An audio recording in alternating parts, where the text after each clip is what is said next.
Saja ya, biar nggak terlalu tegang ya. Kita mulai ujian tengah semester ini ya, ujian lisan sebenarnya, ujian lisan tentang bagaimana saudara memahami sebuah buku yang didownload dari internet, kemudian dibuat mind map ya, sama resensi buku. Untuk yang pertama mungkin dari yang lahir bulan Oktober siapa? Lahir bulan apa? Oh, September. Mei. Oh, Oktober ya. Ini sudah ada peserta kita. Namanya siapa?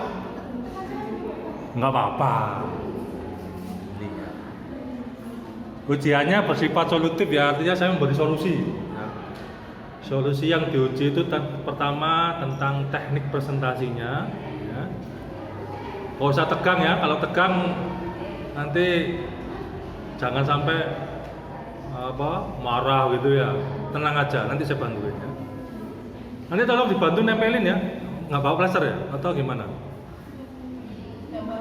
Nggak bawa plester ya. Dipegangin berarti ya, pegangin sama temennya. Siapa namanya ini? Diva ya, Mbak Diva dari Mantur City ya, Wonosari, Wonokerto.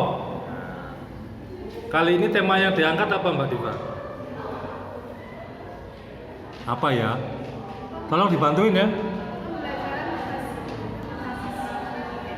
Oke, ya ini menarik ya. Kita sama-sama belajar.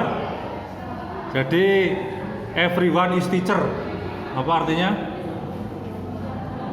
Semua orang adalah guru. Jadi kita saling berkolaborasi. Nggak ada yang bawa selotip apa-apa, nggak ada ya. Nanti megangin aja. Atau ditaruh di mana? Sini. Ya, tolong dibantuin.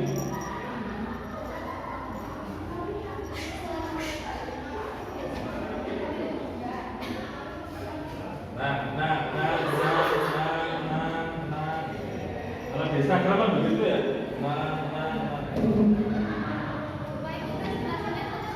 Ya, Pak. Belum ada ya satu ya. Karena dia lahir Oktober kan. Ya, saya beli kok, saya beli tenang aja.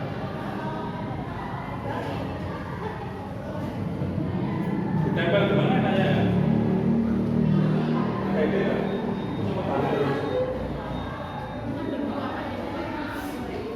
Gini Pak. Gimana nanya ya? Atau ini? Diulangi. Iya, gimana ya? Mau apa ya? Nggak sobek lah Pak. Apa saya? Nanya gimana? Pegangnya. Yakin? 1 jam kali yakin?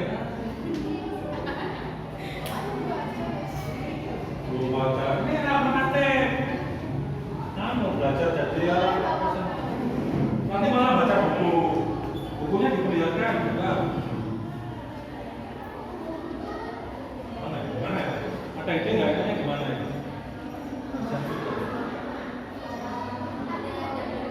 Ada? Ya? Tapi saya tanya ada bapak semua.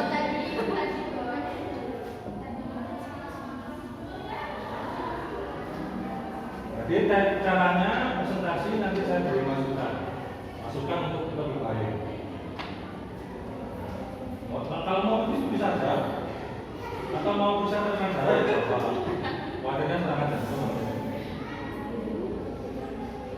Lebih mendekat ya dari kelihatan.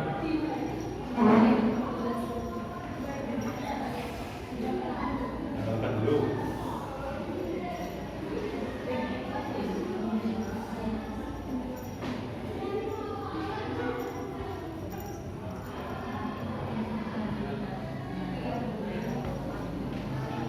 Presentasinya nggak usah lama-lama, 5 menit aja. Ya.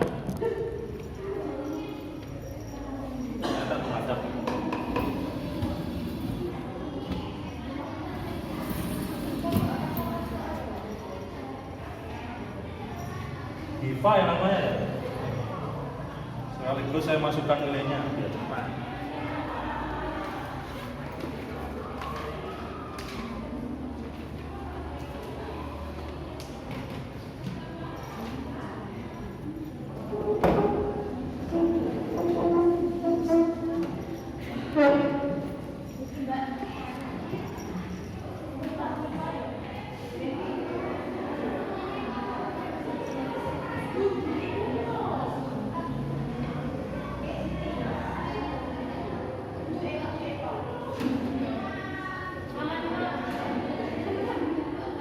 Ya diberi yel gitu loh, yel ya.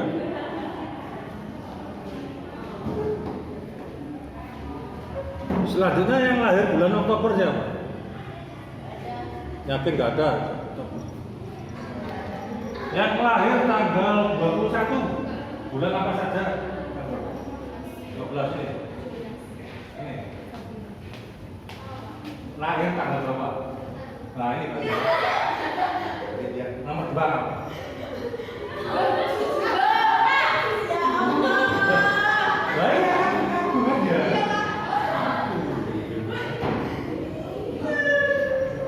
Baiklah ya, biar nggak terlalu lama ya.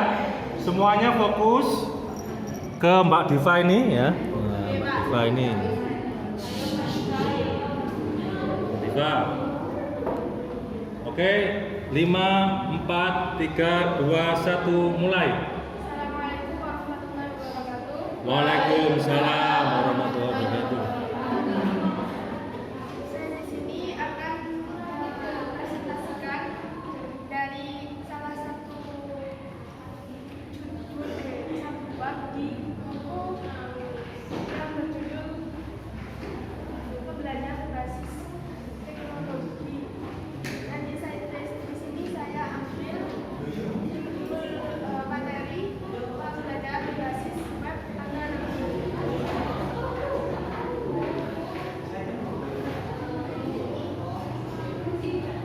Temennya cowok apa cewek? Cowok siapa? Oh belum datang. Lanjut. Materi yang pertama adalah pengertian atau konsep pembelajaran berbasis web. Yaitu pembelajaran berbasis web merupakan suatu kegiatan pembelajaran yang memanfaatkan media website yang bisa diakses melalui jaringan internet. Pembelajaran berbasis web atau yang dikenal juga dengan web learning merupakan salah satu jenis penerapan dari pembelajaran elektronik. Dan yang kedua, fungsi dari pembelajaran berbasis web e-learning itu seringkali menjadi pembelajaran yang menyenangkan, memiliki unsur interaktivitas yang tinggi, menyebabkan peserta didik mengingat lebih banyak materi pelajaran serta mengurangi biaya operasional yang biasanya dikeluarkan oleh peserta didik, contohnya uang jajan atau biaya transportasi. Dan yang ketiga, memilih metode pembelajaran berbasis web yang sesuai.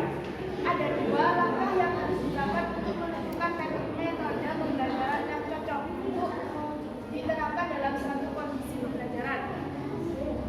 Langkah yang pertama adalah analisis kebutuhan untuk menentukan langkah mana yang akan digunakan dalam proses pembelajaran, apakah kognitif, psikomotorik, atau efektif. Langkah yang kedua, memiliki tipe pembelajaran berbasis web yang paling tepat sesuai dengan tujuan yang tidak dicapai. Dan yang ketiga, kelebihan dan kekurangan pembelajaran web. Dua metode tadi apa? Dua metode tadi apa? Nah, tadinya kan ngomong bahwa ada 2 metode. Ada 2 langkah. 2 langkah. Langkah pertama apa? Menganalisis kebutuhan untuk Menganalisis kebutuhan. Nah, cocok atau tidak. Dan ya, need assessment ya, namanya need assessment. Yang kedua apa?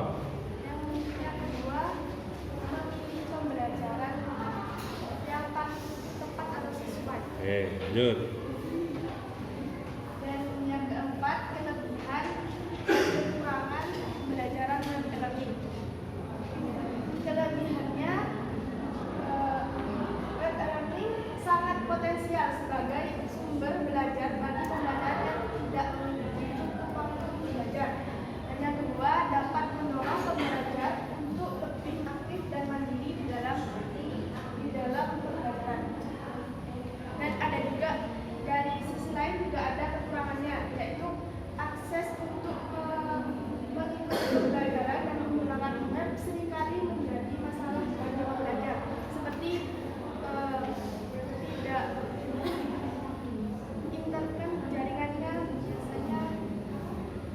Itu ngarang sendiri apa ada dari buku?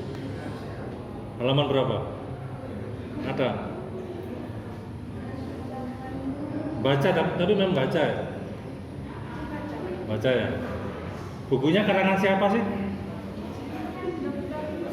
Dari siapa? Ya. Kalau nggak tahu pengarangnya berarti belum baca.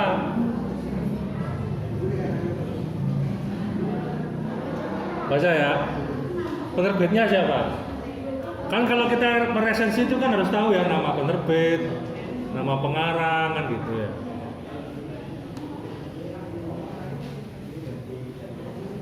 Pas. Sudah datang temennya? Oh belum datang. Oke lanjut. Deva siapa namanya? Nomor belakangnya berapa? 111. 46.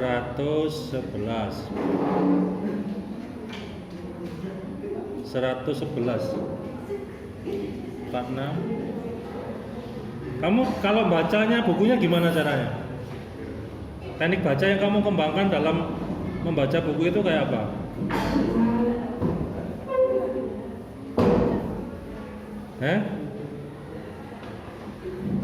Membaca sekilas-sekilas, ya, membaca cepat, membaca setiap kalimat atau membaca gimana? Speed reading apa gimana?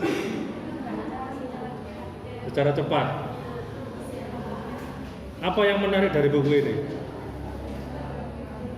Yang nggak kamu temui di buku yang lain?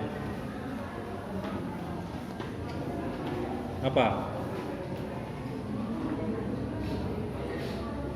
Nggak tahu. Diva Octavia Mursidatul Aiman. Pas. Diva Octavia. Menyerah. Menyerah atau gimana?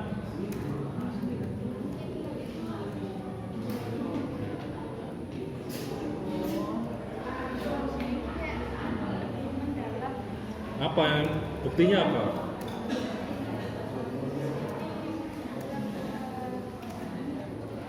Biasanya kalau itu yang lain membahas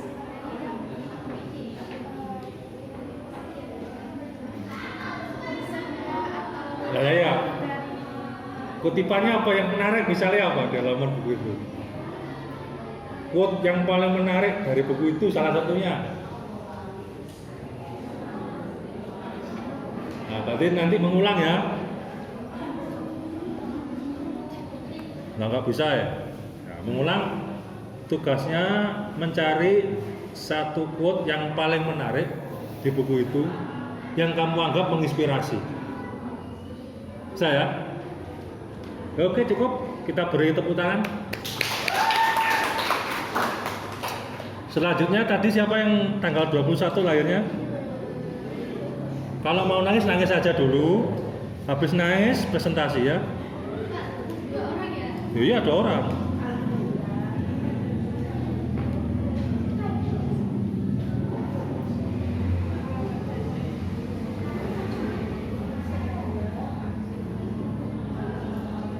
Jadi kuncinya cari salah satu fakta yang paling menarik di buku itu ya. Biar tahu nilai kekuatan gizi dari buku itu.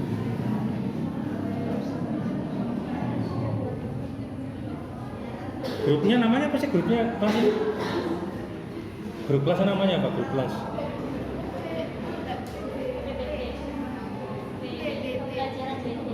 P BBA.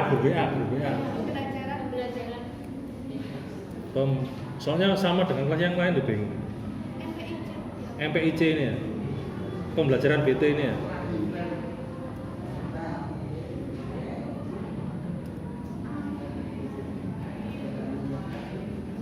Yang sudah ujian. Grupnya Diva sama siapa?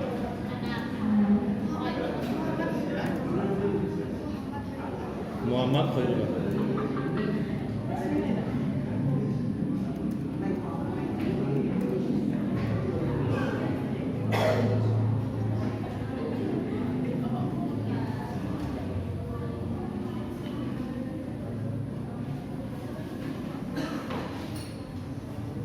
Ini namanya siapa ini?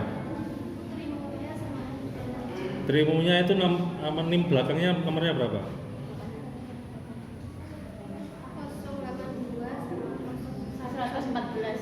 082 Cahaya Sari, oh bukan 92 ya. Putri Mulia Khasana. Putri Mulia Khasana. Aida nomor belakangnya berapa? 114. Aida Naja Sabila yang lagi daftar KSR PMI itu ya, di videonya itu. Hai guys, gitu kayak. Kemana saya lihat di Instagram kayak gitu ya? Iya, benar kamu kan? Yang daftar KSR PMI itu kan kamu kan? Saya kan bukti saya. Peduli saya ya. Oke, sekarang Aida ya.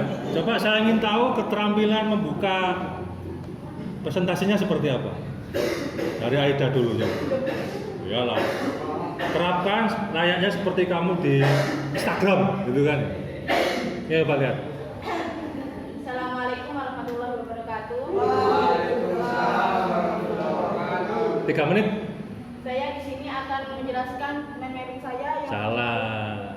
Jadi pertama itu perkenalkan ya, Pak. Pertama itu Bismillahirrahmanirrahim. Ya.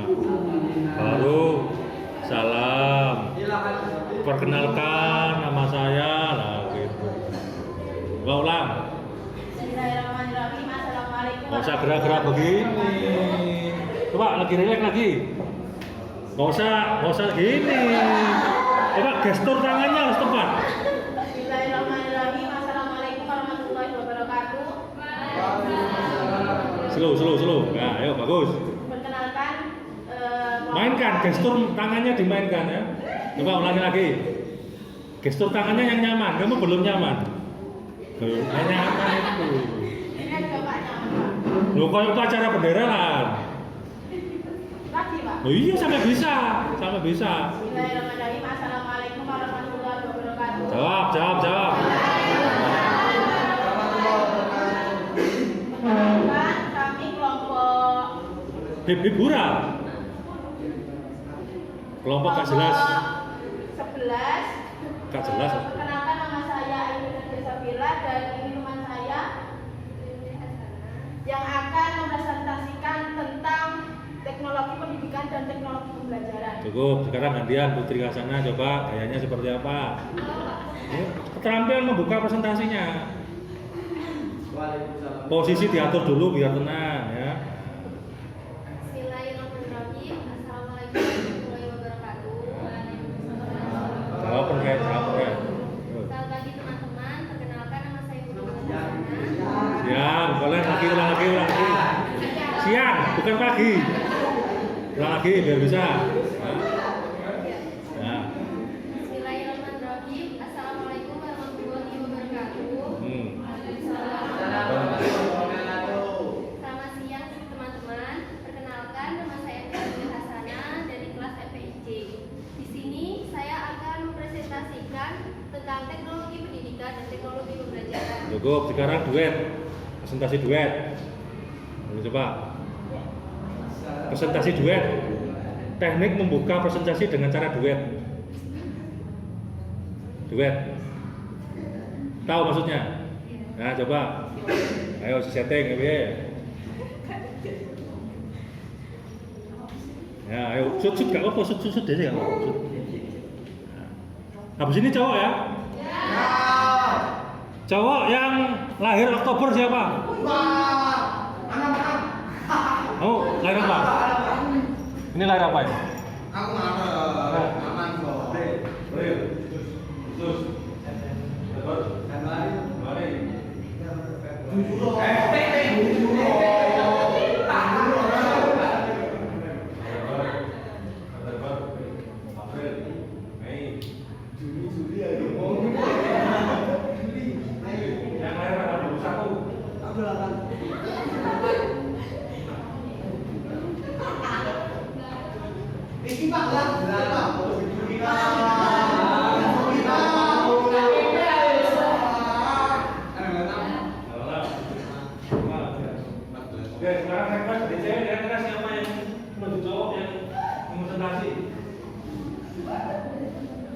ini siapa yang setuju ini presentasi? Sepakat. Sepakat.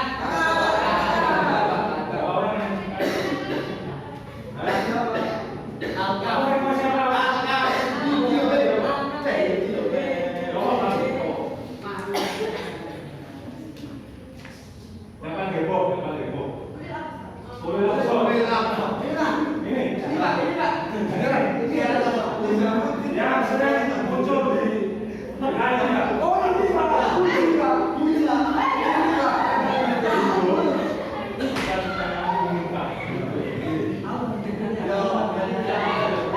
divisikan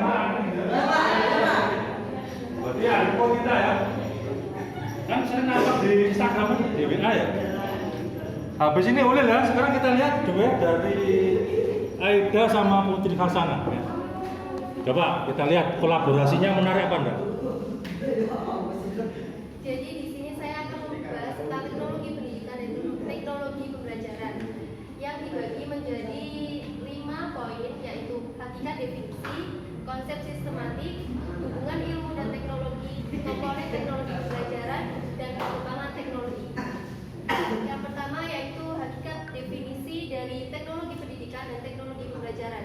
Definisi di sini dibagi menjadi 2, yaitu definisi ilmiah dan definisi umum. Definisi ilmiah memiliki landasan teknis dan teoritis serta memerlukan pengetahuan khusus untuk memahaminya dari teknologi pendidikan dan teknologi pembelajaran. Bob, sekarang ilmiah itu apa? Ilmiah itu apa? Ilmiah kan? Ngomong. Ya, ayo. 5, 4. Salah. Muncul dari alam. Salah. Itu alami enggak? Apa ilmiah itu? Yang bisa jawab lolos dari ujian UTS. Ada nggak? Ilmiah itu apa? Salah. Ilmiah. Ilmiah itu apa? Kamu kan sering ngomong ilmiah. Ilmiah itu apa? Kan di buku Yang bu- katanya Apa sih ciri seseorang dikatakan ilmiah itu? Penelitian itu output dari kegiatan ilmiah, keluarannya ya. Ilmiah itu cirinya ada 3. 1 bersifat rasional, bersifat masuk akal ya. Jadi kalau kamu ingin ditembak cowok, alasannya nggak rasional, jangan diterima. Tapi kita nggak rasional, Pak. Loh, kata siapa cinta nggak rasional? Ini mau ngai. Ini, Pak. Oh sekarang itu loh, cewek-cewek itu sekarang Kasih. sangat rasional sekali memilih cowok, benar nggak ya? Milih cowok yang berkepribadian kan ya? ya. Mobil pribadi, rumah pribadi, pesawat pribadi. Tapi itu kalkulasi, Pak. Loh, tapi kan ilmiah. Kan nggak ada cewek yang mau kiri kan ya? Kan mesti lihat. Yang kedua apa? Ciri ilmiah yang kedua bersifat empiris, ada pengalaman nyata. Jadi yang dikatakan ilmiah itu 1 harus masuk akal.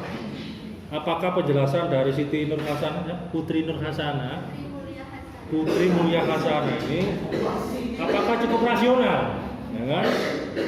Yang kedua, adakah fakta yang mengikuti di balik itu semua tentang definisi pembelajaran berbasis apa tadi? Teknologi. Yang ketiga, ditulis secara sistematis, ada kaidah-kaidah tertentu yang diikuti. Itu ya ciri ilmiah. Di zaman kalau ditanya apa ilmiah itu cirinya 3. 1 rasional, 2 empiris, ada faktanya itu, ketiga sistematis. Biar apa? Biar sampai itu jadi wanita tidak lugu ya kan? Tahu lugu? Lucu goblok ya. Jangan sampai diperdaya oleh para lelaki ya kan? Kegombolan. Oke, sekarang tadi apa definisi pembelajaran teknologi bukunya siapa? Bukunya Profesor Haji Budi sama Profesor. Kok semakin pelan ya? Profesor Haji Budi sama Profesor Haji Budi. Matanggo. Apa yang menarik? Pada halaman berapa yang menarik? Ya? Ayo harus tahu ya keunggulan buku yang dibaca ya. Jadi kamu baca buku harus selektif. Ada buku yang semakin membuat kamu bodoh, yaitu ketika kamu membaca semakin bingung. Nah, apa yang menarik coba? Yang menarik kan babnya di buku ini itu ada 10 bab. Ada 10 bab. Ya. Terus saya Kenapa itu sembunyi itu? Hah? Sama saya mengambil teknologi pendidikan dan teknologi pembelajaran karena teknologi pembelajaran ini sangat penting di era. Sebutkan 5 paling penting dari pembelajaran teknologi. 10. Nah, ayo. Katanya sangat penting. Kalau penting bisa menjelaskan 10 bisa ya, Pak. Kalau nggak bisa 10, 5. Apa pentingnya? Ayo. Kan seperti di era masa modern sekarang itu, jika pembelajaran dilakukan dengan teknologi itu semakin mudah gitu loh Pak. Setengah ilmiah. Kan masih rasional. Buktinya apa? Buktinya kayak ada kayak e-learning kan itu kan membantu mahasiswa. Bantu mahasiswa untuk copy paste. Sebagai perantara dosen sama mahasiswa kayak pengumpulan tugasnya. Mengapa harus ada perantara? Ketemu secara langsung bisa?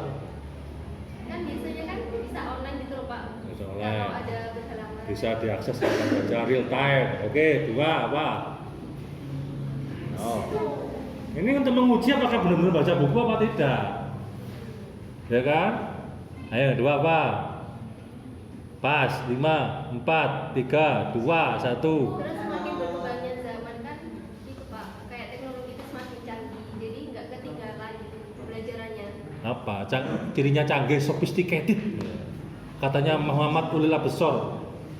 Ya kan? Divisi keagamaan MPI ya, kalau nggak salah itu ya. Sophisticated atau canggih itu apa? Contohnya teknologi pendidikan bisa seperti YouTube, kan biasanya YouTube itu nggak berisi tentang konten-konten. Ya, berisi konten-konten dari YouTube itu. Enggak, maksudnya nggak berisi hanya tentang konten-konten masak, urusan kecantikan, tapi bisa diisi dengan edukasi pembelajaran pendidikan. Hubungannya apa? Hubungannya apa? Jadi YouTube itu kamu anggap teknologi. Hasilnya dari teknologi gitu Pak. Maksudnya dari teknologi. Masuk sih? Pak gak yakin ya? Nah, ini jawaban mesti ngawur ini. Disebutkan nggak di buku itu bahwa si teknologi itu apa gitu? Nggak ada kan? Berarti kan itu tadi kan ngawur kayaknya itu. Jadi jadi kalau saya ingin tahu apakah kamu benar-benar baca buku itu atau tidak, kan kamu menjelaskan alasan ya, terus menyebutkan halaman dan menunjukkan bukti, berarti kan itu benar-benar baca gitu. Paham maksud saya itu? Nah, jadi maksud saya itu kita belajar mengkaitkan pemikiran kita dengan isi buku sehingga ada konektivitas dengan buku, sehingga terbangun jaringan keilmuan yang dapat dipercaya. Sama-sama ini sebagai seorang calon sarjana masih belum dipercaya omongannya. Kenapa? Karena belum ada landasan kaidah ilmiahnya. Lalu saya tertarik konsep sistematik itu apa? Maksudnya konsep sistematik? Apa sih konsep itu? Apa bedanya teori, konsep, variabel? Ya. Bisa paling. Apa konsep itu?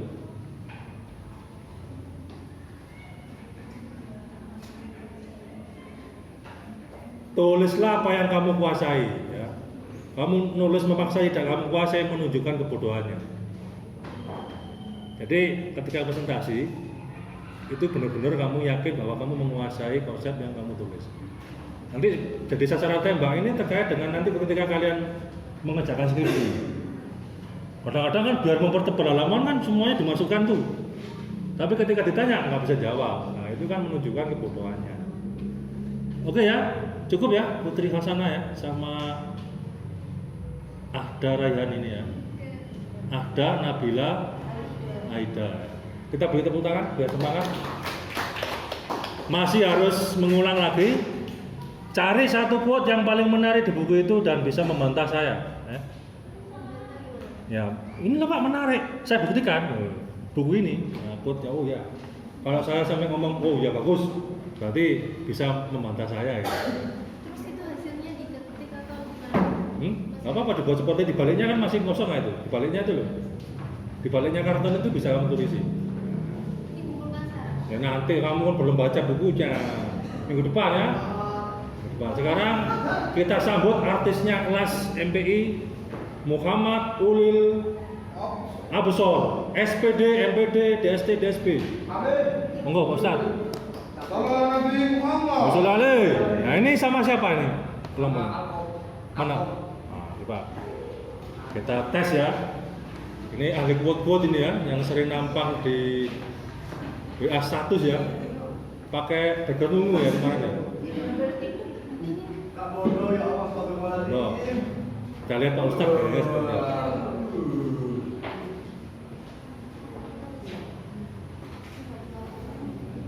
Ini setiap hari ya buat quote-quote begitu ya? Hah? Harus setiap hari lah. Pak Ustadz nunjuk perempuan siapa selanjutnya? Pak Ustadz nunjuk perempuan siapa selanjutnya?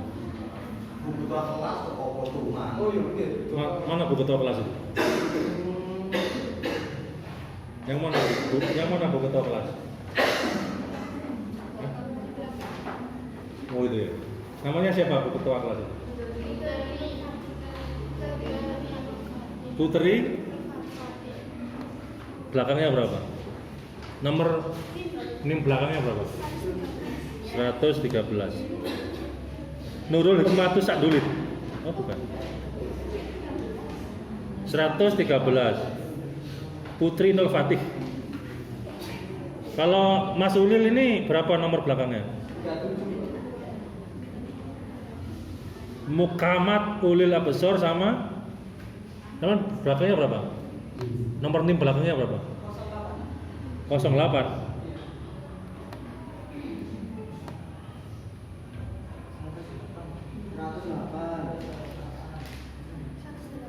Hadi Imam Maulana Al-Kahfi. Hadi Maulana Imam Al-Kahfi. Coba kita lihat gayanya Pak Ustadz ini ya. Sering ceramah, sering buat quote ya. Bagaimana ketika di depan kamera itu kan. Jadi sebelumnya kecil banget tulisannya ini. Ini apa nih? Tentang apa ini?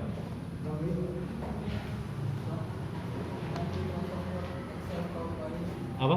Tentang Microsoft Word, Excel, PowerPoint, dan Outlook bagi sekretaris perkantoran. Bagi sekretaris perkantoran. Bagi sekretaris perkantoran. Untuk sekretaris perkantoran. Judulnya memang begitu. Memang Mana sih lihat? Ada nggak filenya? Kok judulnya aneh?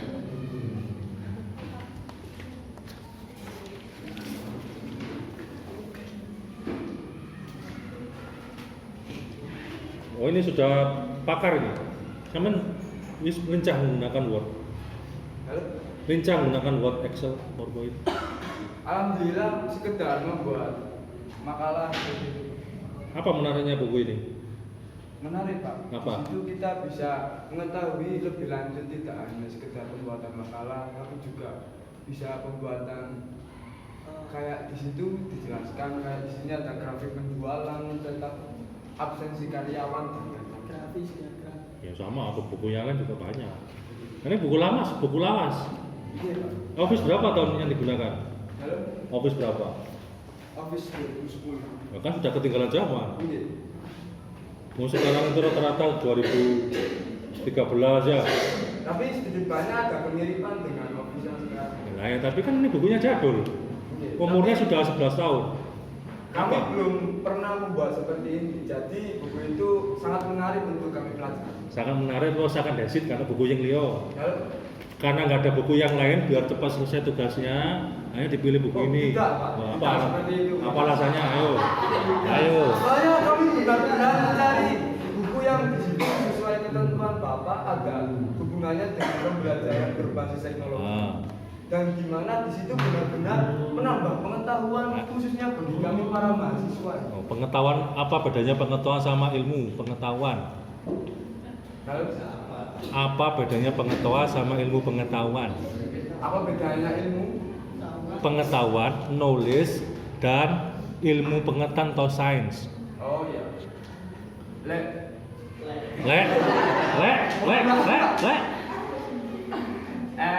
Lek? Pengetahuan. Heeh. Pengetahuan itu Heeh. berasal dari bahasa Arab Ya. al-ilmu. Oh. Sedangkan ilmu pengetahuan berarti al-ilmu dan al-ilmu. Jadi Al-ilmu dalam ilmu ya apa sih? lebih lengkap daripada sekedar pengetahuan. Ini calon anggota DPR gamblah ya begini. Oh, boleh coro alasan yo, di ilmiah padahal gak ono. Mohon maaf Pak, saya, Coro anggota DPR cocok iya kan? mohon maaf Pak, saya nggak tahu. Jadi kita belajar itu, kita kuliah itu ada level 6 level. Kalau sampai hanya sekedar tahu, nggak butuh kuliah. Cukup browsing internet setiap hari pintar-pintar deh. Itu namanya level 1, C1, knowledge, pengetahuan. Kalian baca Wikipedia, ya kan? Nggak perlu kuliah, pintar deh. Kita kemudian belajar, level belajar yang lebih tinggi lagi apa? C2, comprehension, memahami.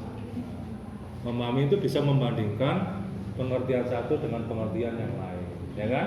Mengcompare, ya kan ya?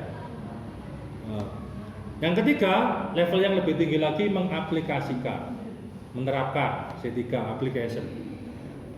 Jadi orang kalau bisa menerapkan jauh lebih baik daripada sekedar mengetahui dan memahami. Level yang lebih tinggi lagi C4, menganalisis, analyze. Dan ke level 5 itu sintesis, disebut dengan berpikir Hodge. Apa? Pernah dengar nggak berpikir Hodge? High order thinking skill, berpikir kritis tingkat tinggi, berpikir critical thinking ya. Nah, maksudnya berpikir kritis. Berpikir kritis itu bisa menilai kekurangan dan kelebihan suatu konsep, suatu Itu masalah nggak dan masuk ke sebagainya. analisis. Yang mana? Yang apa menilai kekurangan dan kelebihan. Nah, ya, tapi kan kamu masih belum. Ini kan masih mencoba mengeles saja gitu. Belum ada jawaban yang menarik di sini. Hanya debat kusir gitu kan, bukan scientific argumen. Gitu kan. Ini kan secara kasat mata, eye catching. Nah, eye catching ini kan tidak menarik karena 2011. Biasanya orang-orang referensi, orang-orang sarjana, scholarship itu ketika dia mengutip itu umurnya 5 tahun ke bawah dari tahun sekarang. Kalau misalnya sekarang tahun 2022 ya, berarti se-elek-elek naskahnya, sejelek-jeleknya kutipan itu 2018. Ini kita belajar nanti ketika belajar skripsi itu loh. Sama jangan hanya sekedar mengutip, tapi kutiplah yang memiliki nilai kesahihan tingkat tinggi, yang relevansinya tingkat tinggi, kan begitu. Termasuk juga cara meresensi ya. Meresensi itu biasanya digunakan untuk buku-buku yang terbaru. Buku-buku tahun 2022, 2000 ya, sejajarnya 2021 ya. Kalau lama sekali ya, karena dia buku yang sangat monumental. 1930, 1945 kan sangat tua kan, sangat monumental. Nah, itu tekniknya. Ya. Jadi untuk yang lain juga begitu, bisa untuk direvisi ya, untuk memilih bukunya yang menarik ya. Yang menarik, usahakan usianya kurang dari 5 tahun dari sekarang. Karena biar bukan out of the date, ya, bukan ketinggalan informasi. Oke, lanjutkan. Sekarang saya beri kesempatan tonjolkan satu aspek paling menarik kekuatan buku dari pengarangnya Wahana Komputer.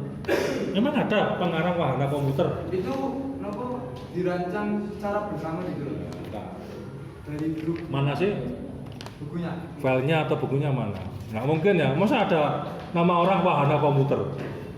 Ayo, ini mesti salah ketik atau tidak keliru, miskonsepsi dalam lihat. Penulis bareng-bareng nggak ini? Coba. Oke, penulis bareng-bareng. Mana? Ada tulisannya kok, Pak. Mana Wahana Komputer itu mana? Mana pengarangnya? Sekedar Pak, saya tadi malam baca. Nah, ini. Wah, kalau seperti ini biasanya nama penerbitnya Wahana Komputer. Ya, penerbitnya penerbit Loh, Andi. diterbitkan atas kerjasama penerbit di Yogyakarta dengan Wahana Komputer. Iya. Masuk pengarang. Bocah meneh diterbitkan penerbit di Yogyakarta ada dengan Warna Komputer sebagai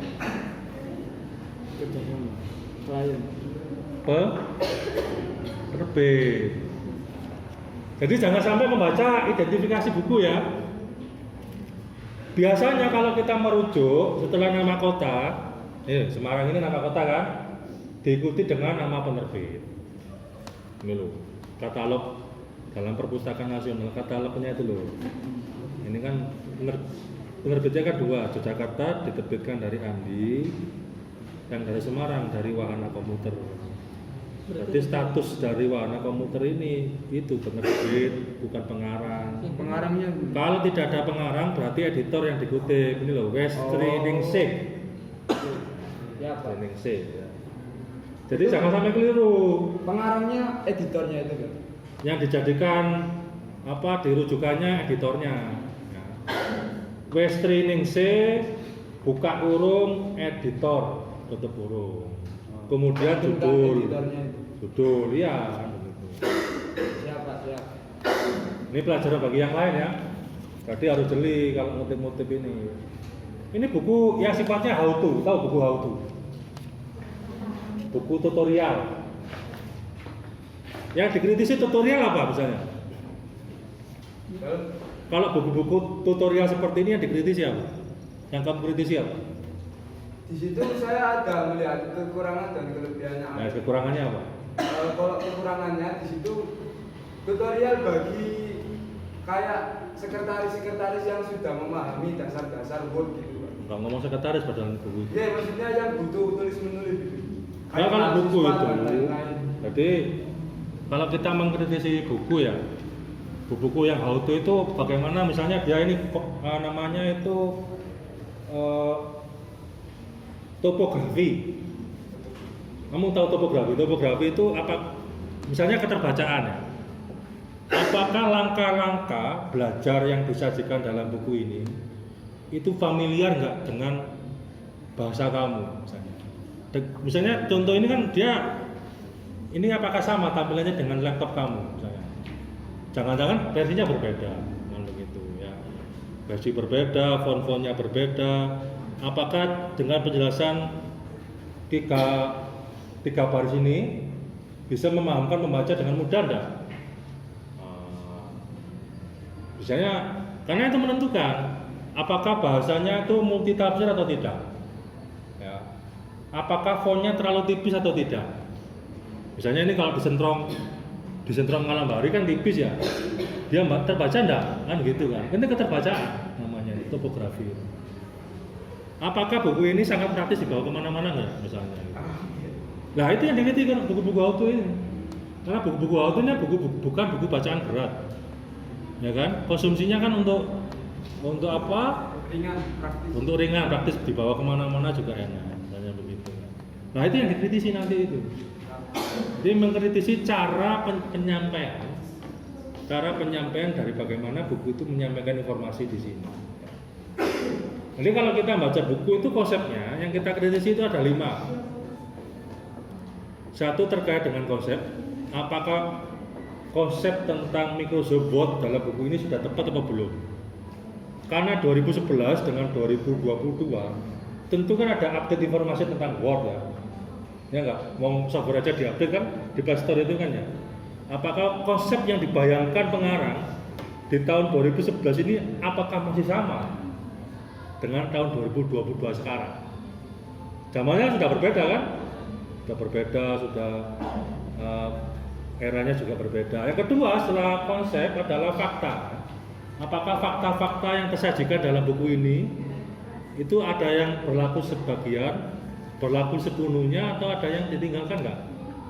Misalnya tentang apa penggunaan Word-nya, ya kan ya, tampilan Word-nya versi berapa, Word-nya aja kan berbeda-beda kan? Ada Word itu mas ya yang kayak Microsoft 365, ya, 365 itu nggak bisa diinstal ayat-ayat Al-Quran dari Lajnah Kemenang. Kamu pernah tahu itu? Jadi Kalau Word saya sudah bisa. Jadi kita itu bisa menurunkan ayat di Word langsung. Yang 365 nggak bisa. Yang 64 bit. Word 365. Dari apa? Nulis Arab itu ya. Al-Quran itu yang baik terjemahan maupun dari bahasa Inggris secara Arab itu nggak bisa. Nah ini kan informasi yang perlu disajikan bahwa buku ini masih belum mengcover itu, ya kan ya. Yang ketiga selain apa tadi konsep, fakta, yang ketiga adalah prosedur, langkah-langkah pembelajarannya, ya. Langkah-langkah pembelajaran misalnya apakah cukup runut konsep penyajian Word ini ketika buka Word itu apakah dimulai dari buka layar Word-nya dulu apa langsung Word-nya, kan beda kan ya. Apalagi kalau buku ini untuk kalangan orang-orang yang sekretaris misalnya ya. Apakah yang dikaitkan ini terkait dengan kebutuhan sekretaris seperti surat, checklist sudah ada misalnya kan.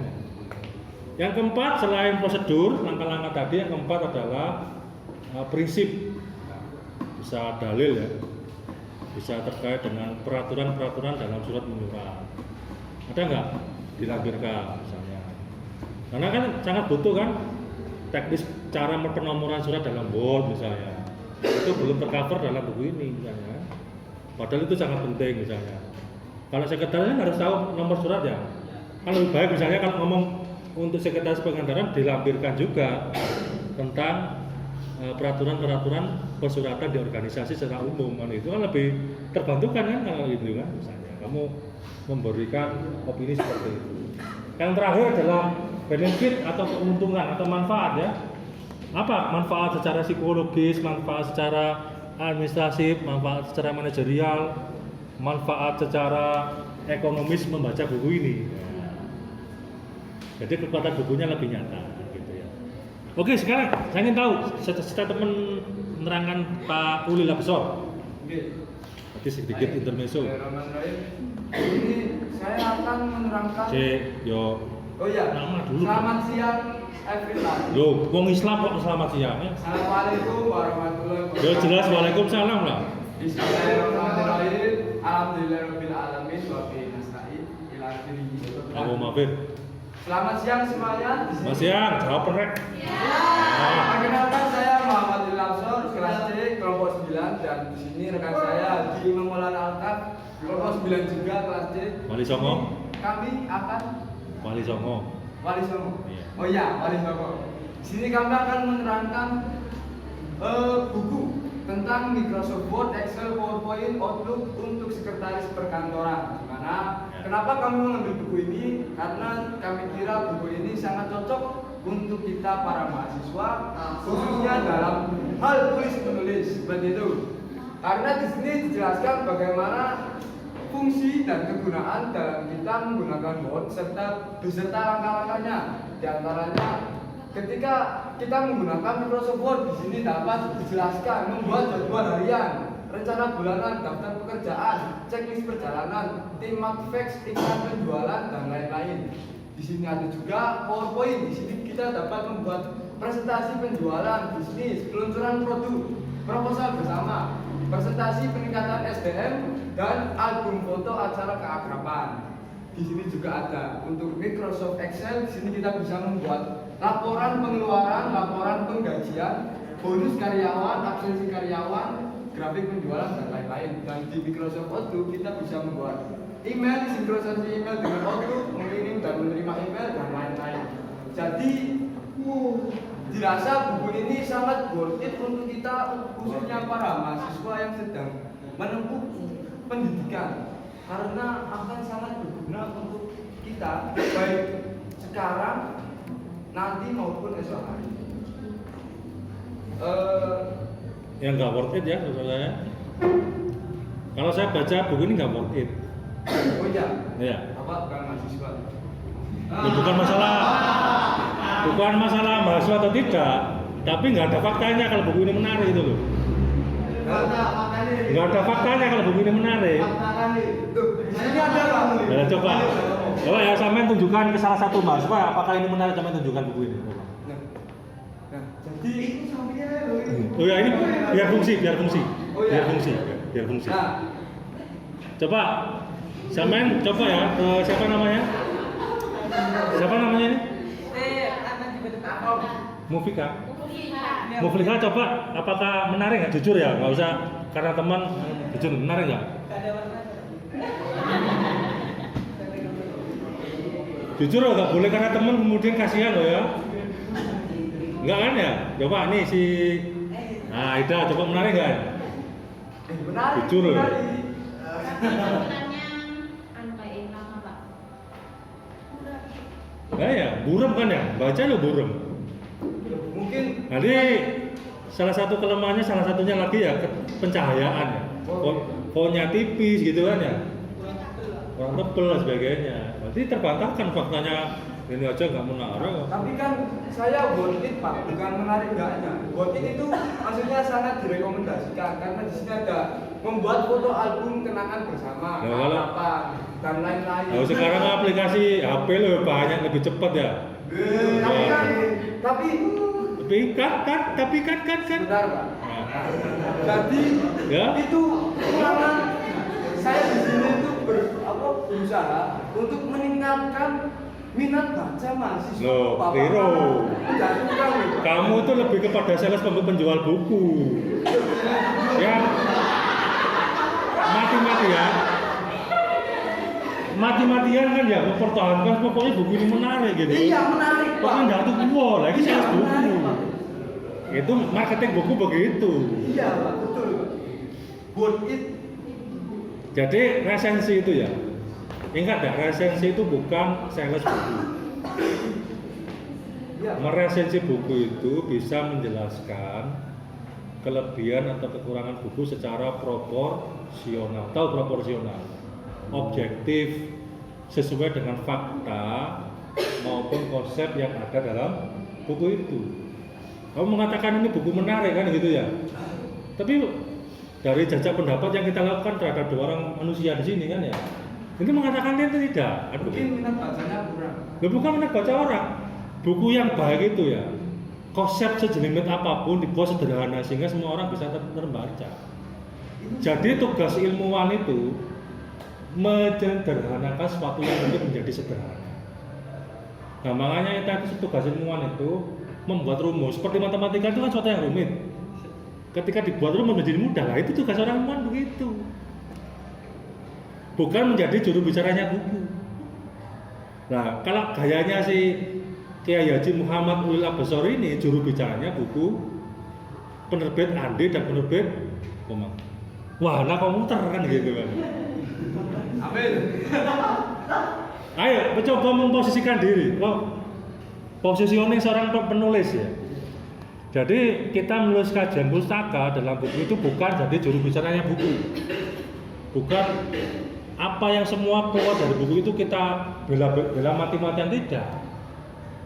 Yang kita kritisi adalah bagaimana posisi buku ini. Kalau memang tidak menarik, omongnya tidak menarik. Tidak menarik, itu objektivitas itu. Faktanya sebutkan pada halaman sekian tidak menarik, pada halaman ini terbukti dari hasil wawancara saya dengan ini. Itu cara mengkomunikasikan ide dengan temuan yang ada di buku. Ya. Gitu ya Ustaz ya. Ya. Cukup Ustaz ya. Direvisi lagi ya, dicari buku yang powerful sesuai dengan semangatnya. Hidup bukan untuk apa? Katamu tadi di Hidup Loh. Si adik gua kita itu ya. Jadi belajar lah ya, belajar bagaimana kita tidak sekedar memilih buku, tapi memilih buku yang bergizi pada otak kita dan nilai tambahnya. Oke. Selanjutnya tadi buku ketua kelas ya? Buku ketua kelas ya selanjutnya. betul kelas. Monggo kita persilakan. Oh nggak apa-apa sendirian nggak apa-apa.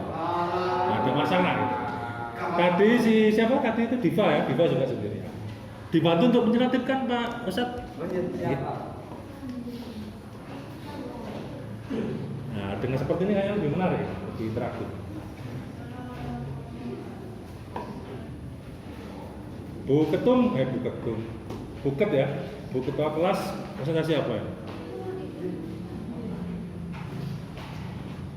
Nah ini lebih colorful ya, kalau Bu Ketua Kelas ya, sudah memainkan warna-warni, ya, meskipun masih sederhana.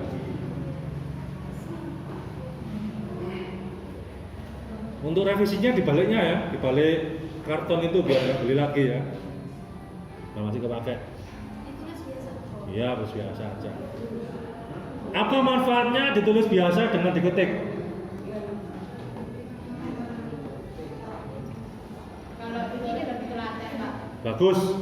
Jadi menurut penelitian, ya, menurut penelitian yang terbaru, ditulis tangan itu memori ingatan kita lebih lama daripada diketik. Meningkat konsep, meningkat makna di dalam pikiran kita karena melibatkan indera tangan, indera mata, konsentrasi. Kalau nanti kan nggak ada sentuhan, ya. Jadi perlu dikombinasi. Ini, Kami harus mengaji buku apa gimana? oh iya nanti buku lawas. Samen itu kan seorang public figure. Tahu public figure? Apa public figure? Pernah dengar kata-kata public figure? Jadi Pak Ustadz ini, Pak Muhammad Ulil Besor ini adalah salah satu role model mahasiswa terbaik di NTI, ya kan ya? Maka kita desain bahwa Pak Ulil Besor ini harus perfect gitu kan ya. Mosok teman-temannya bukunya baru, dia kutip bukunya lama.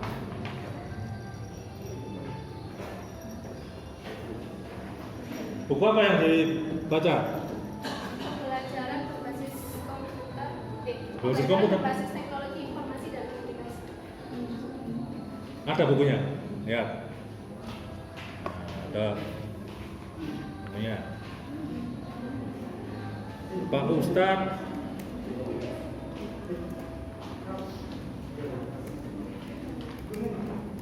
Hadi, siapa namanya? Hadi siapa tadi?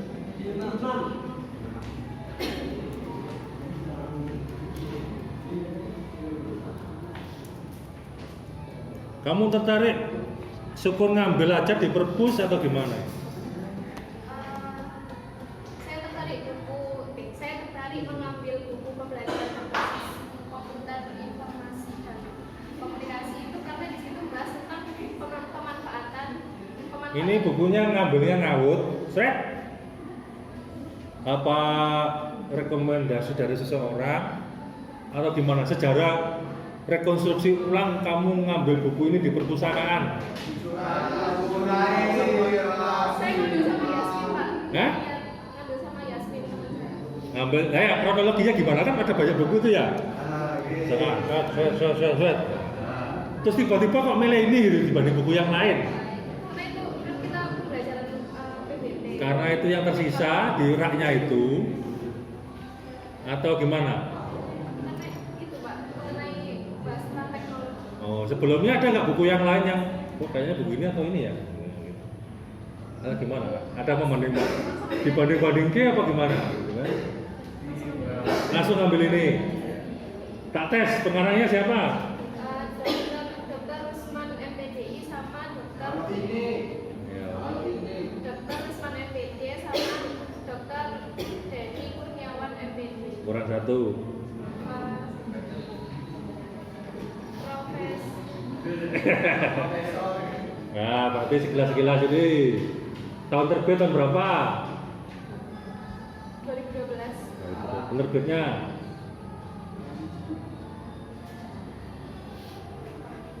Ini penerbit besar ya, Raja Wali Press itu salah satu penerbit besar di Indonesia. Dan orang kalau nembus penerbit Raja Wali Press itu lebih sulit dibandingkan menembus penerbit yang lain. Maksudnya kita punya naskah buku nih, ya kan? Kalau kita menerbitkan di Raja Wali Press dibandingkan dengan Uin Maliki Press misalnya, jauh lebih sulit menembus majalah. Kamu tahu Mizan? Penerbit Mizan tahu? Karena penerbit Mizan itu kan bergengsi ya. Itu ngeditnya saja, tahu ngedit? Apa? Ngoreksi kata, baik itu editing, kesalahan kata maupun substansi. Per kata itu Rp8 ongkosnya. Per karakter itu Rp8. Berarti kalau 200 halaman berapa? Satu halaman berapa karakter? Berapa huruf satu halaman?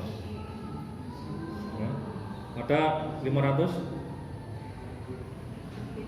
Lebih? Lebih 1000? Tinggal hitung aja. Kalau di Winpress dulu, ya, di Winpress dulu saya pernah jadi editor ya. Per halaman Rp1.000. Per halaman Rp1.000. Berarti kalau 100 halaman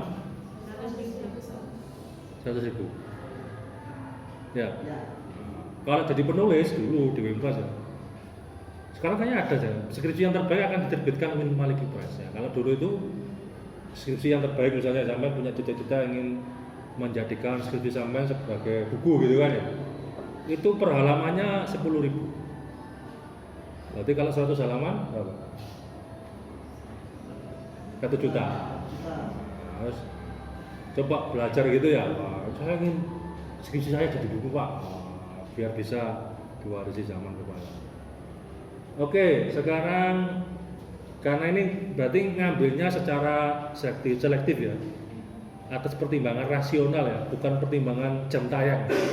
Kalau pertimbangan jam tayang kan, waduh, seminggu lagi dikumpulkan, 3 hari dikumpulkan, akhirnya ngambil buku seadanya gitu kan, apa yang ada di perpustakaan gitu ya.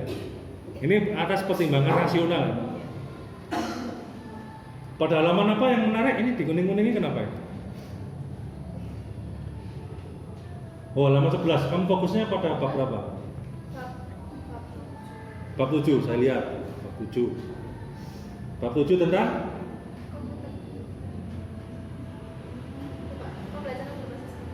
pembelajaran berbasis web, e-learning pada halaman 263. Oke, silakan. Saya ingin mencocokkan presentasinya dengan apa yang tertulis di dalam buku ini ya. Ujian beneran yang gini nih. Ya. Atau mengibarkan bendera putih? Ayo. Dimulai dari mana dulu? Baik, bismillahirrahmanirrahim. Assalamualaikum warahmatullahi wabarakatuh. Waalaikumsalam warahmatullahi wabarakatuh. Perkenalkan, nama saya Putri Nurhati dari kelas FIJ. Izinkanlah saya untuk mempresentasikan tentang pembelajaran berbasis komputer. Jadi, pembelajaran berbasis komputer itu dibagi menjadi 7. Yang pertama ada pengertian. Komputer apa web? Bab 7 ya? Bab 7. Bab 4. Yang benar yang mana? Kalau bab 4 itu pembelajaran berbasis komputer. Berarti bab 4, keliru ya. 25. 25, oke, 25. Lanjut. Jadi pembelajaran berbasis komputer itu dibagi menjadi 7. Yang pertama yaitu pengertian pembelajaran berbasis komputer. Yang kedua prinsip-prinsip pembelajaran berbasis komputer. Yang ketiga sejarah pembelajaran berbasis komputer. Yang keempat langkah-langkah pembelajaran pembuatan berbasis komputer atau bisa disebut dengan PBK. Yang kelima komputer sebagai media pembelajaran. Yang keenam model-model pembelajaran berbasis komputer. Dan yang terakhir yaitu prosedur pembuatan pembelajaran berbasis komputer. Oke, sekarang konsep utama dari pengertian pembelajaran berbasis komputer menurut buku ini apa? Konsep utama yang diusung ada 2 poin.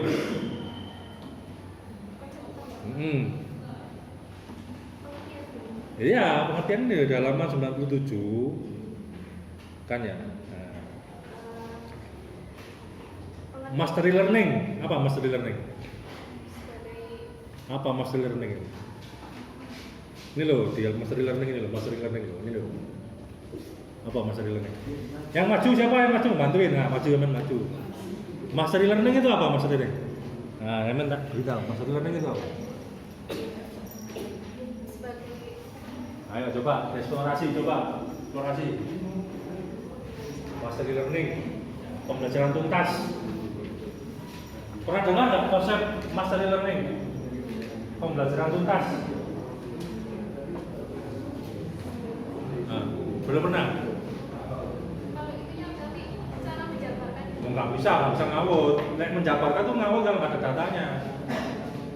Ayo berpikir sistematis ya. Mastery learning itu apa? Siapa namanya yang satunya ini?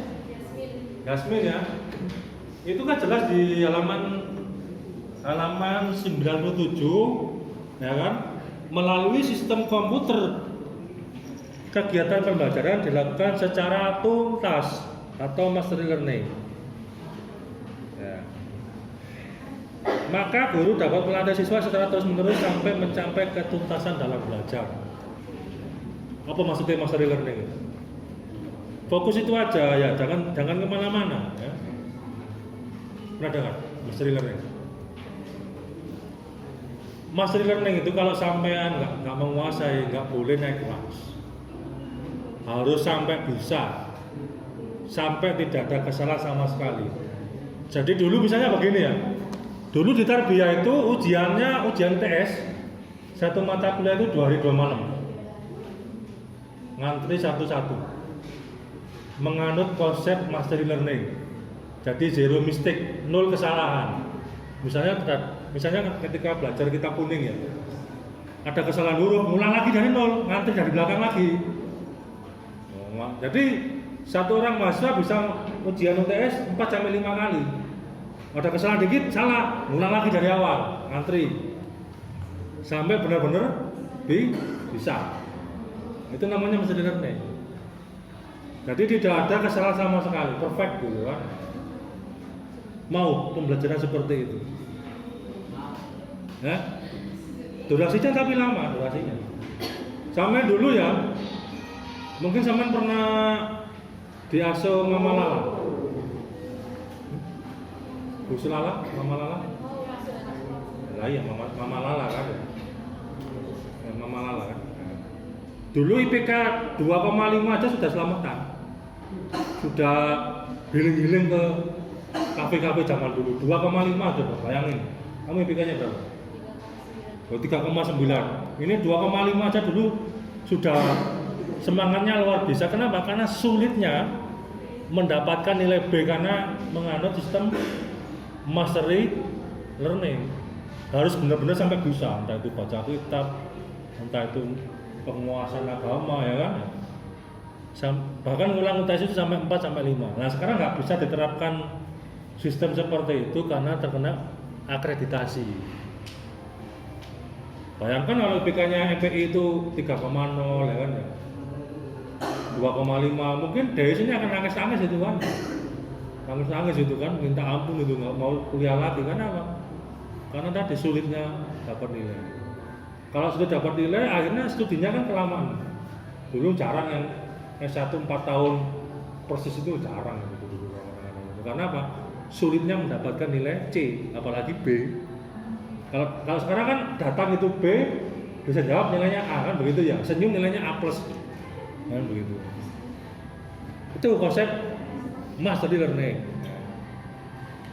Lalu yang kedua, konsep individual learning apa? Individual learning. Nah, si Jasmine coba jawab. Ya, cocok. Nah, apa individual learning? Menyerah, melambaikan tangan, atau gimana? Atau minta bantuan calon suami? Coba siapa? Ini asal kutip ini kayaknya ini. Apa individual learning? Nah, konsep dasar pembelajaran ICT itu berbasis mastery learning dan individual learning. Kalau kita ini di kelas ini kan bukan individual learning. Pokoknya saya sampaikan materi, paham nggak paham, masa bodoh yang penting saya sudah sebagai dosen sudah menyampaikan materi. Tapi kalau individual learning diceki satu persatu. Soka. Jadi berapa orang nih? 40 lebih ya? Itu diceki satu persatu. Di Kalimantan diceki satu persatu. Basis informasinya ada. Jadi sangat personalize, sangat personal gitu kan. Sebenarnya rasio dosen dengan mahasiswa di kelas kita itu terlalu padat.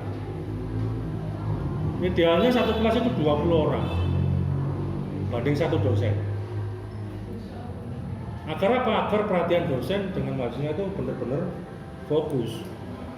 Kalau sekarang kan susah ya ngapalin dosen, ngapalin nama-nama mahasiswa. Mahasiswa pun susah juga ngapalin nama-nama dosennya ya kan ya. Ini sekarang ditanya siapa nama Wakil Dekan 2 Fakultas Ilmu Tarbiyah dan Keguruan siapa? Nggak tahu nggak? Wakil Dekan 2 nggak tahu nggak? Nggak tahu. Sekretaris Prodi MPI nggak tahu. Sekretaris Prodi MPI nggak tahu. Hah? Dan nanti kalau mau daftar ujian ke siapa? Nggak tahu. Tahu. Siapa? Dewi siapa? Bukan tahu. Nah. Hah? Bu? Pramita? M? Oke. Oke. Pak Prodinya siapa? Pak Prodinya.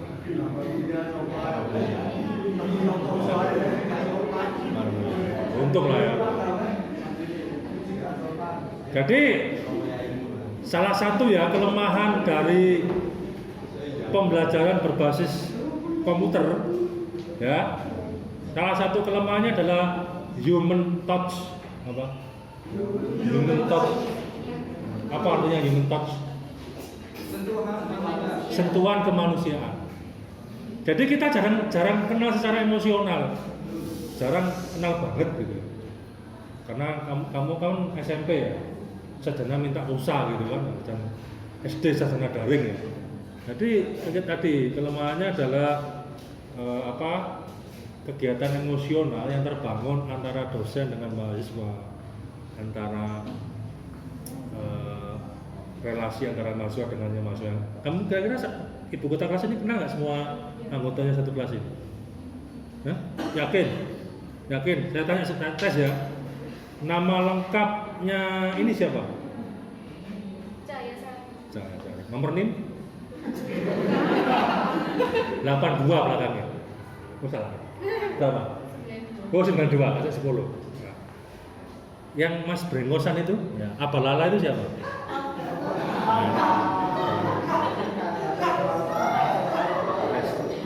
Abalala ini siapa? Itu senior sepuh. Senior sepuh. Juru kunci.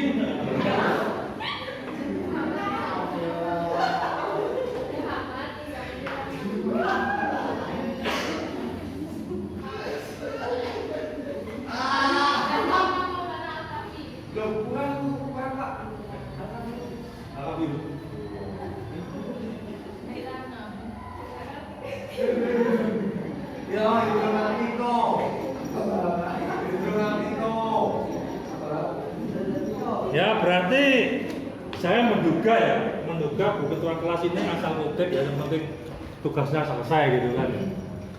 Jadi perlu diulang kembali di baliknya. Cari buku yang inspiratif, ya. Cari buku yang benar-benar memintarkan sampean, bukan membebani tugas sampean. Pelan-pelan aja cari bukunya yang benar-benar sebagai sumber inspirasi. Kalau seperti ini kan buku teks perkuliahan. Tahu buku teks perkuliahan? Buku diktat. Itu kan buku-buku yang menjejali informasi yang mungkin tidak sampai butuhkan secara emosional. Cari buku yang lebih motivasional sehingga ada niatan terus untuk mendalami buku itu. Kalau ini kan dicari atas kepentingan tugas UTS awalnya kan ya. Tapi ke depan ya Bu Ketua biar jadi teladan di kelas ini, cari buku yang inspiratif. Boleh buku apa saja. Kalau bisa, kalau nggak bisa ya nggak apa-apa. Tapi yang paling utama adalah buku yang inspiratif ya, sehingga kita bisa berbagi kecerdasan dengan yang lain. Saya sendiri nih ya. Saya sampai sekarang itu kenapa saya suka dengan dunia tulis menulis? Karena sejak kecil itu suka bukunya Karl May. Karl May ini pengarang novel dari Jerman.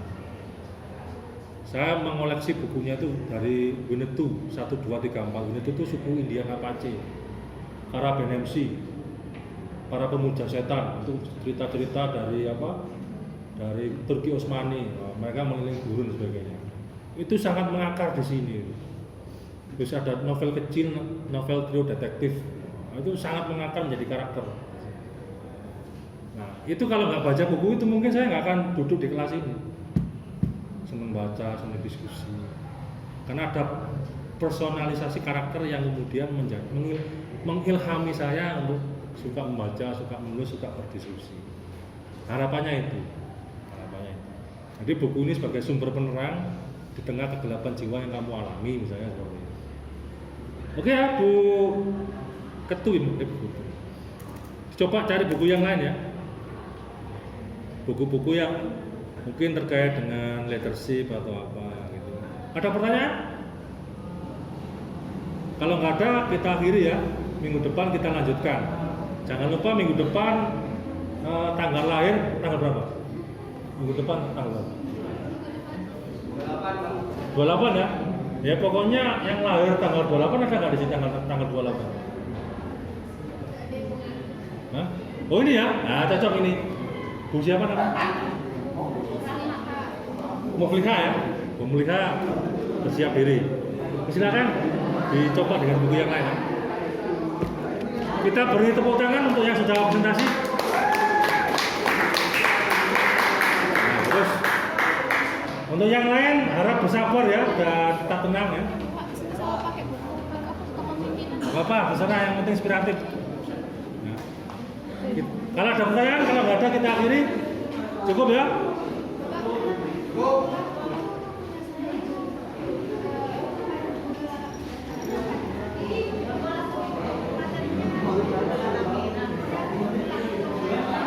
Cari buku yang paling menarik, yang kutipan yang paling menarik apa? Paling ini. Ya. Iya, cari buku. Kalau mau baca ulang yang paling menarik, buka. Kita belum menemukan satu yang menarik.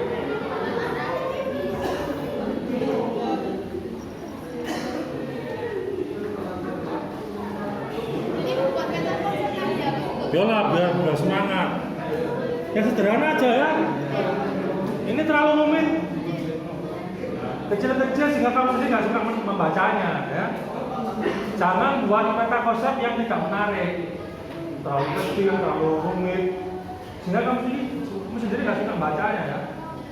Buat meta konsep yang menarik, yang sederhana, tapi kamu suka membacanya.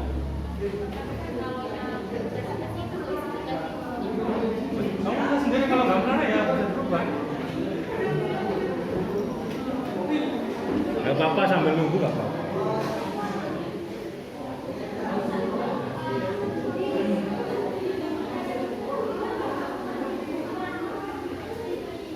Ini bukunya siapa ini? Bu Ketua ya?